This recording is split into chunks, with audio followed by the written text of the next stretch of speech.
Bonsoir et bienvenue dans l'édition nationale du 19-20. Dans l'actualité de ce vendredi, 30% des candidats au bac sont issus des filières professionnelles, un chiffre qui n'a cessé d'augmenter ces dernières années, en parallèle avec la multiplication du nombre de métiers. Et pour ces jeunes, on le verra, les épreuves ont déjà commencé. Et mercredi prochain, ce sera le grand jour pour tous les candidats au bac avec la traditionnelle épreuve de philosophie. Mais ceux qui sont issus des filières professionnelles sont déjà dans le bain. Pour eux, les épreuves pratiques ont commencé. Il faut savoir que 30% des candidats cette année sont inscrits en bac pro. C'est un choix d'orientation pour les uns, pour d'autres, une seconde chance. Sandrine Aramon et Jean-Christophe Duclos se sont rendus dans un établissement à Paris où l'heure est évidemment aux révisions. Avec 500 élèves, le lycée professionnel Marcel Depré est l'un des plus importants de Paris. Vous êtes en retard. En cette fin d'année, un seul objectif. Bon, ça va le bac? Bon. Bachotage intensif pour les terminales. Un directeur, voilà. En petits groupes, l'enseignant fait du sur-mesure. Très bien. Tu peux le refaire? Bien sûr. On essaie d'adapter la pédagogie à chaque élève avec ses difficultés et on avance comme ça. En tous les cas, moi personnellement, je crois à l'apprentissage par la pratique. Le lycée a une spécialité, l'électrotechnique. En résumé, tout ce qui se transforme en énergie électrique, une filière qui fait le bonheur d'Hugo.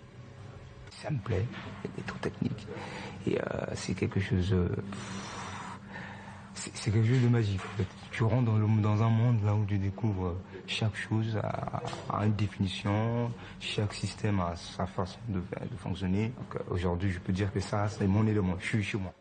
CAP, Bac Pro, un BTS à suivre, le parcours d'Hugo est exemplaire. Un parcours évident qui est pourtant loin d'être la norme. Après le collège, pour faire plaisir à ses parents, Pablo a intégré une seconde générale. Le début des ennuis. J'ai du mal à suivre, ce qui fait que j'ai raté une première seconde, j'en ai refait une deuxième, que j'ai raté aussi. Et à la fin de cette deuxième seconde, je suis venu en professionnel. Et là donc tu as trouvé une matière épanouissante, des stages en entreprise? C'est ça, c'est une entreprise de longue durée, ce qui fait qu'on voit bien le monde du travail, comment c'est, comment ça se fait, c'est vraiment bien. Et ce qui fait qu'il m'a permis de trouver ma voie. Choix par défaut, orientation subie. La majorité de ces lycéens ont cela en commun. Il faut alors toute l'énergie d'une équipe pédagogique pour remettre en selle les élèves. Vous venez avec moi, s'il vous plaît? À l'exemple de Valérie Echen, conseillère principale d'éducation. Ce matin-là, 2 élèves de terminale ont été renvoyés de cours pour bavardage. Parler de foot. Pendant les révisions, là? Oui. Je vous écoute. Le mieux, c'est qu'on retourne en classe, s'il veut le prof.